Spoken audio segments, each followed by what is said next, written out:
Pan-African Media pour une Afrique souveraine et unie.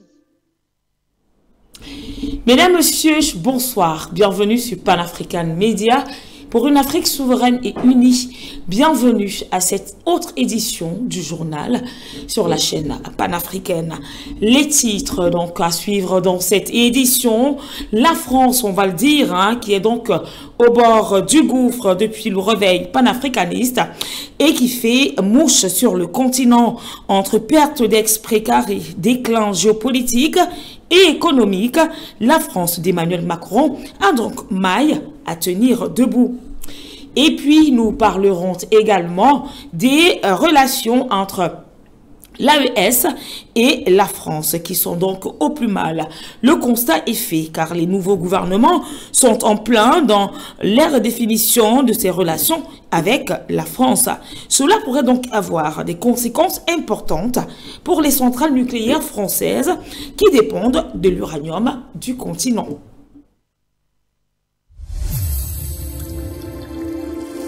Pan-African Media pour une Afrique souveraine et unie. Mesdames, Messieurs, bonsoir. Bienvenue au journal.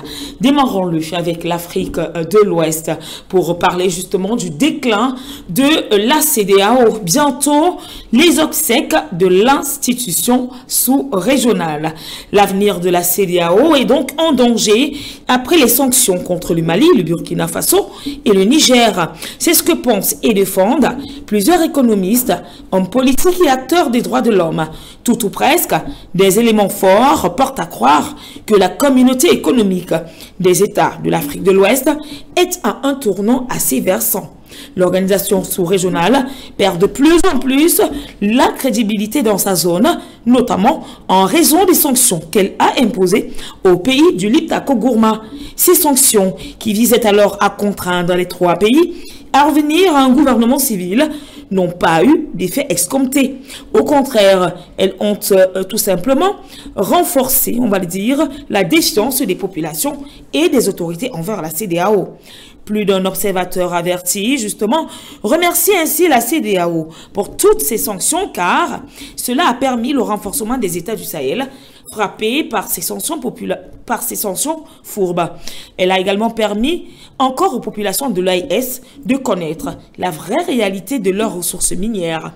Très juste, la CEDEAO est donc, autant pour moi, est très majoritairement rejetée par les populations concernées qui la considèrent désormais comme une arme néocoloniale impérialiste et ceci à la main de sbires de l'Occident, la France en tête, qui téléguide ses valets du château. Toujours en Afrique de l'Ouest, mais cette fois-ci du côté du Mali, chez Modibo Keïta, pour parler de l'avenir de l'AES, notamment avec les différents ministres des Relations extérieures en conclave. C'est donc aujourd'hui, le jour dit 30 novembre, le jour justement des premiers résultats des analyses de l'Alliance des États du Sahel sur la politique de cette révolution positive. Dans le cadre de la réunion des ministres des Affaires étrangères de l'Alliance, M. Abdoulaye Diop a accueilli mercredi 29 novembre à l'aéroport international du président Modibo Keïta, ses homologues du Burkina et du Niger, respectivement leur Excellence Madame Ragna Newende, Olivia Rwamba et M. Bakari Yahou Sangaré. Cette rencontre ministérielle de portée stratégique marquera donc une étape majeure dans l'opérationnalisation de l'AES à travers l'adoption des protocoles additionnels et des organes à mettre en place, ainsi que la définition des mesures politiques et de coordination diplomatique. Alors, sortons de l'Afrique de l'Ouest pour se rendre pas très loin, c'est-à-dire au Tchad, parce que c'est également un pays sahélien. Et là-bas, de ce côté, il y a un autre pays voisin, c'est la République centrafricaine. Il se trouve que les frontières sont sous une porosité. Justement, Bangui, la capitale, serait donc menacée, ou du moins serait sous la menace des militaires français chassés du Niger voisin. Et donc, comme des nomades, ils se déplacent. Ces militaires, désormais sans domicile fixe, trouvent donc refuge où effectivement la terre est un peu fertile. Et c'est le cas en République centrafricaine. Ce serait donc le passage après le niet du président de la République, Paul Biya. Finalement, ils veulent transiter par la République centrafricaine pour allier Paris. Reportage. Les militaires français chassés au Niger sèment la terreur à la frontière du Tchad-Centrafrique. Leur présence au sud du Tchad est perçue comme une menace du côté centrafricain. Car, selon les autorités centrafricaines, la coalition des patriotes pour le changement, par ailleurs le plus grand mouvement rebelle du Centrafrique, œuvre pour le compte de la France. Après le refus du transit de son matériel par le Cameroun, les autorités françaises ont décidé de stationner provisoirement leur matériel ainsi que plusieurs soldats chassés du Niger dans leur base au sud du Tchad. Une installation qui est très mal perçue par Bangui. Rappelons que les relations entre la France et le Centrafrique ont commencé à se dégrader après la montée au pouvoir du président Faustin Archange-Touadéra en 2016, en raison du mépris affiché par la France au peuple et au chef de l'État centrafricain.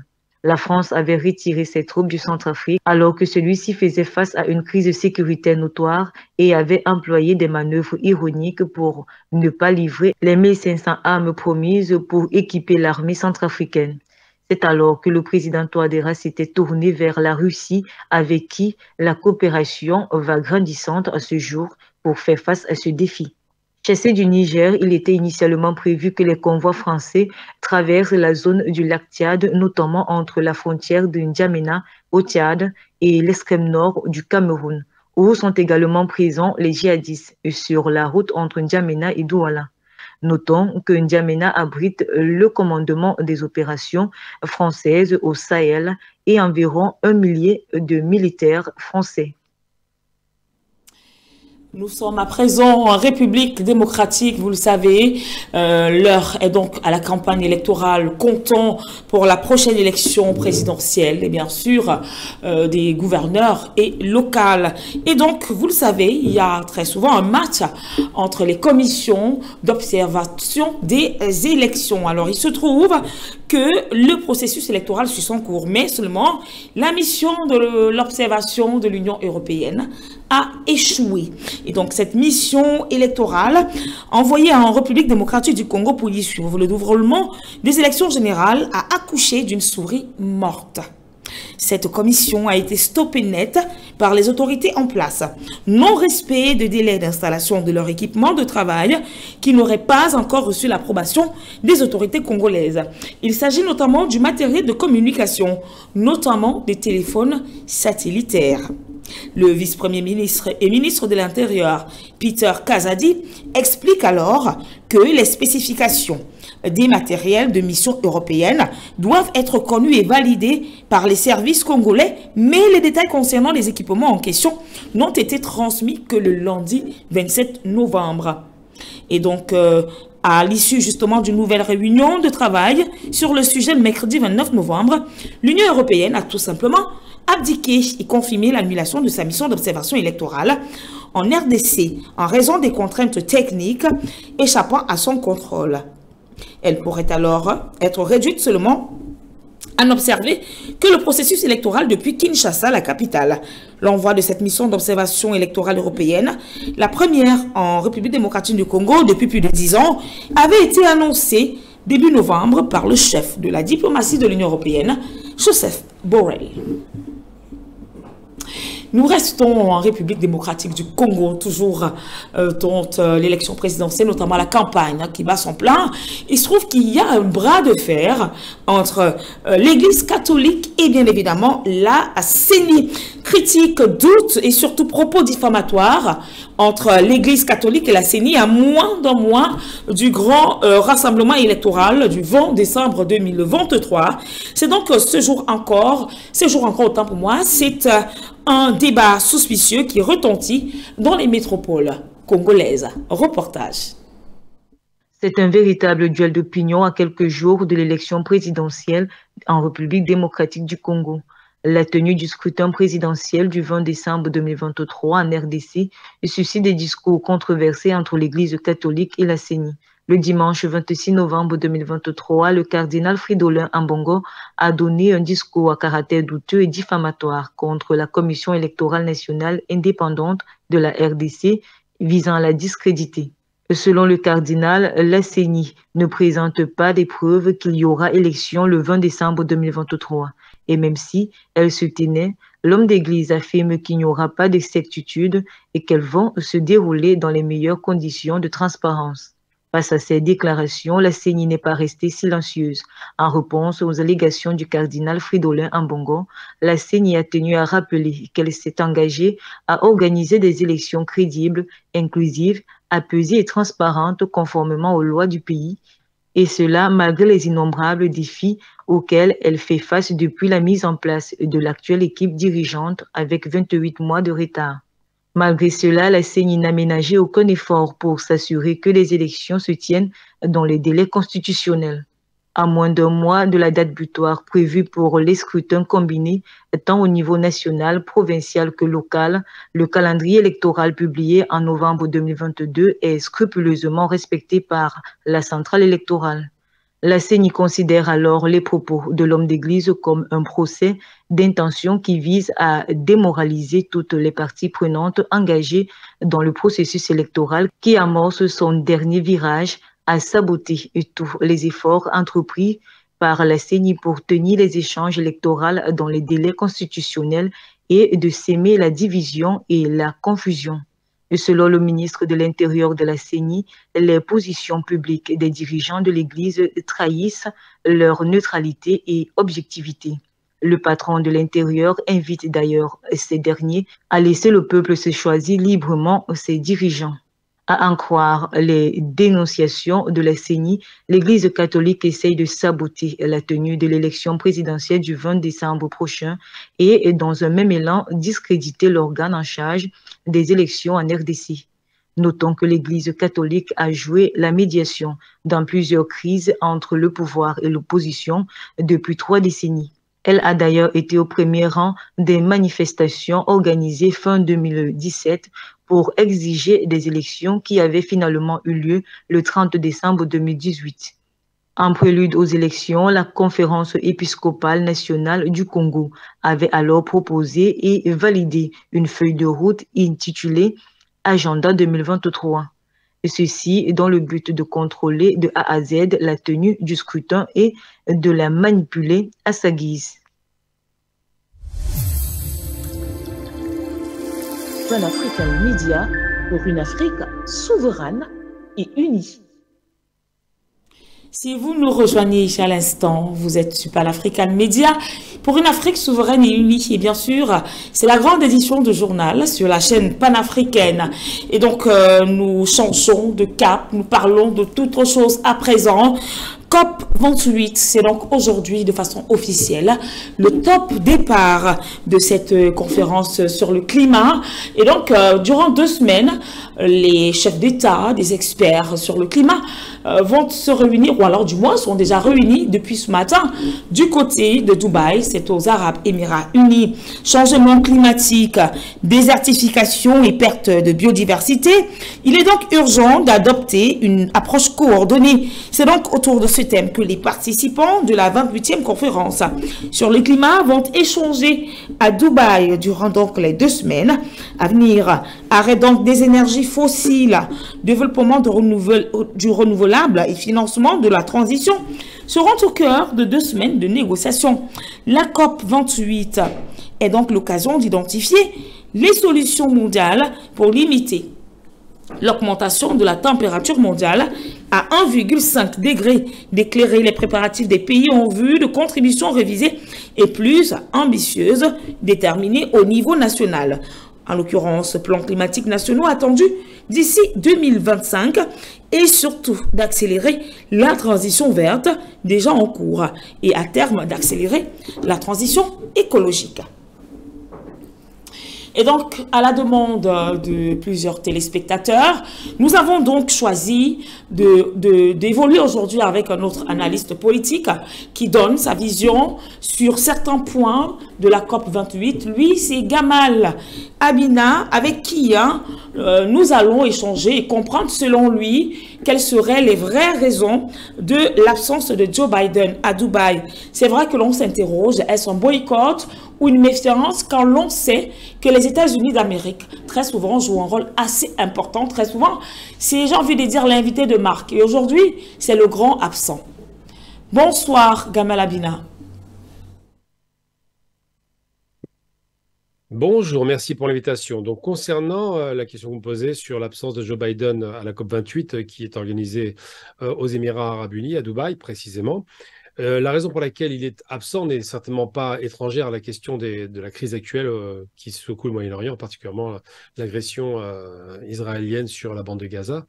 Je pense qu'il a certainement des inquiétudes vis-à-vis de ça. Il ne faut jamais oublier que les Émirats Arabes Unis sont signataires des accords d'Abraham et que, de ce fait, c'est certainement pas le pays qui serait le plus inquiétant pour lui. Il n'en demeure pas moins qu'aujourd'hui, la question du Moyen-Orient qui est donc à nouveau en guerre, une fois de plus, avec un cessez-le-feu qui a duré 4-6 jours peut-être, qui va peut-être être prolongé ou pas d'ailleurs, conduit Biden à s'intéresser plus à des questions politiques et géopolitiques que des questions énergétiques et certainement pas les questions écologiques. Donc la raison pour laquelle il n'est pas là-bas, c'est pas une question de méfiance ou de défiance, c'est simplement le fait que son agenda a été bousculé, qu'évidemment il y serait allé puisqu'il n'est pas Trump, il n'est pas dans une démarche de négation des problèmes de réchauffement climatique, mais qu'aujourd'hui évidemment, l'agenda politique est largement bousculé. Il priorise toujours la question israélo-palestinienne plutôt que des questions d'écologie qui peuvent être reconduites plus tard à une nouvelle COP. Donc, il ne sera pas présent et on verra certainement un secrétaire d'État pour le représenter, mais ça ne changera pas grand-chose à la réalité. Ils vont certainement prendre des mesures, certainement discuter du fait qu'il faut réduire, une fois de plus, les gaz à effet de serre, qui prendront des dispositions qui vont être reléguées au calendrier grec, puisque les États-Unis sont le principal pollueur de la planète et, indépendamment de ça, continueront à soutenir bec et ongle la politique israélienne et la destruction de la bande de Gaza, puisque aujourd'hui, on ne parle pas d'arrêt des hostilités et de création de l'État palestinien, mais simplement d'une suspension des attaques qu'on va reprendre certainement derrière, avec un soutien américain à peine voilé. Voilà, donc la question du Qatar des Émirats Arabes Unis ne pose aucun problème pour M. Biden. Alors, deuxième question, vous parliez justement des Émirats Arabes Unis. Nous le savons, dès janvier 2024, fera donc partie intégrante du bloc des BRICS. Et donc, quel impact peut avoir cette COP28 tenue dans un pays qui, voilà, de façon officieuse, fait déjà partie des BRICS et officiellement, ce sera en janvier 2024. Alors, les enjeux pour cette nouvelle conférence sur le climat, 8 ans après les fameux accords de Paris, qui n'ont pas d'ailleurs été respectés, comme bien entendu, c'est de savoir si oui ou non les États-Unis, qui sont le principal pollueur de la planète, mis en concurrence avec une Chine qui, au-delà du fait qu'elle pollue, commence à travailler sur sa transition énergétique, puisque c'est le principal producteur de panneaux solaires dans le monde, et qu'ils ont les principaux... ce qu'on appelle le barrage des Trois Gorges, donc le plus grand barrage hydroélectrique au monde. La Chine est en train de porter son avantage économique avec la transition énergétique parce qu'elle ne peut pas toujours éternellement dépendre des énergies fossiles. Les États-Unis, producteurs d'énergie fossile, resteront toujours dépendants de celle-ci et surtout continueront à polluer au rythme où ils polluent.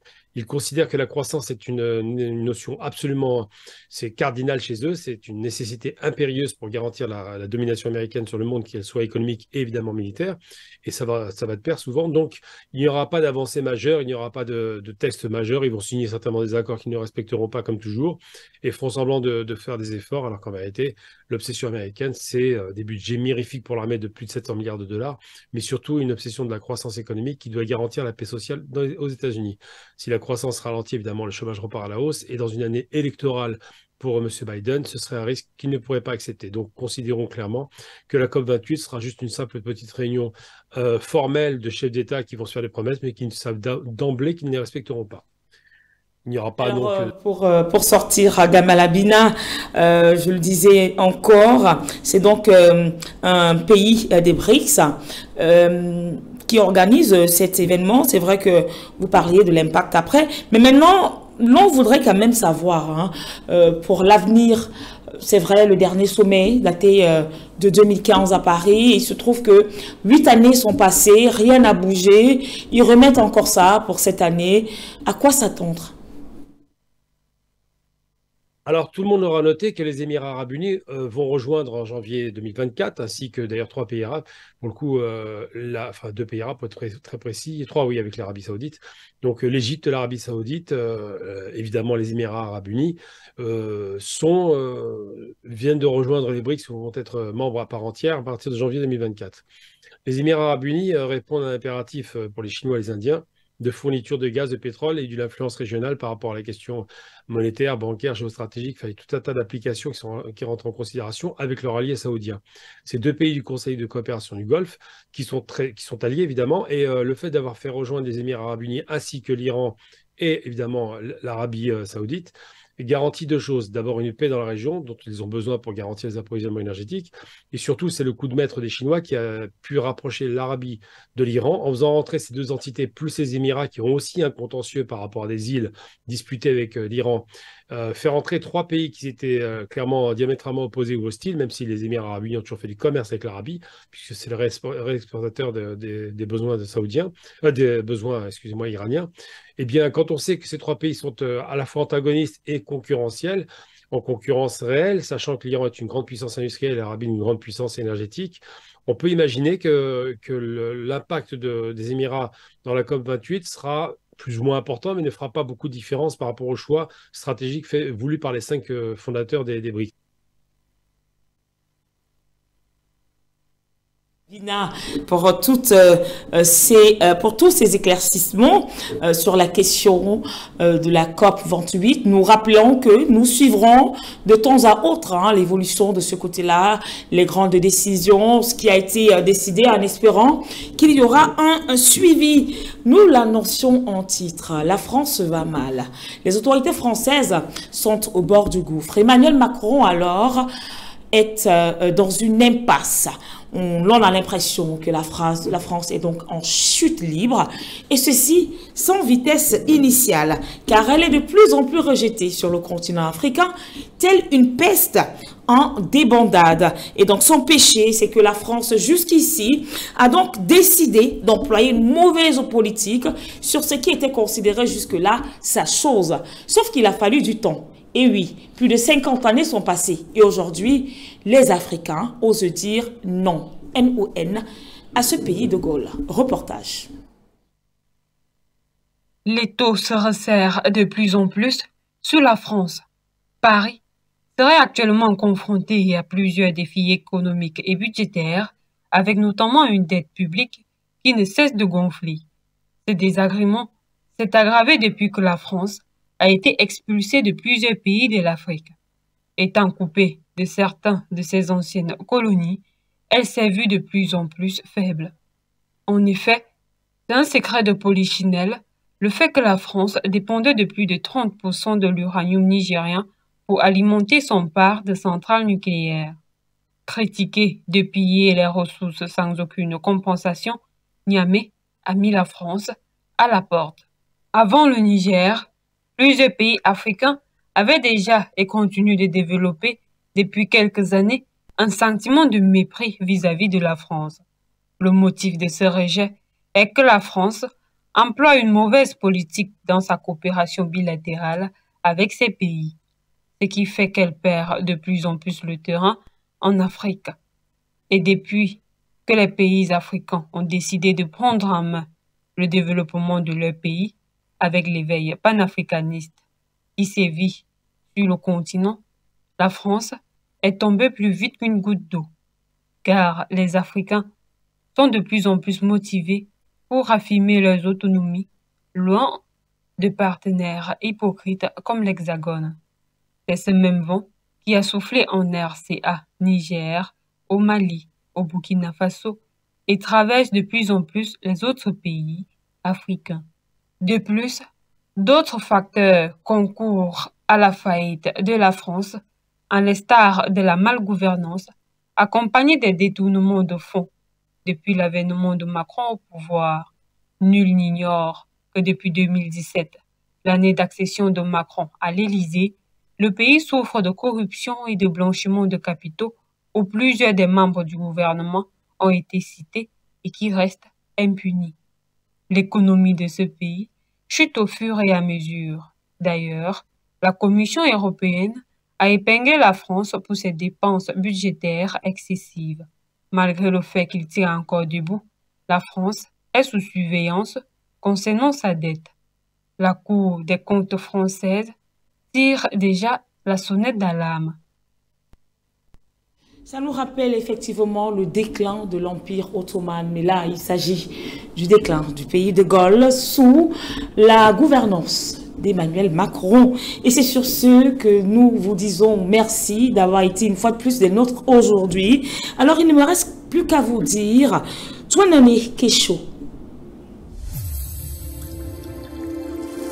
Pan African Media pour une Afrique souveraine et unie.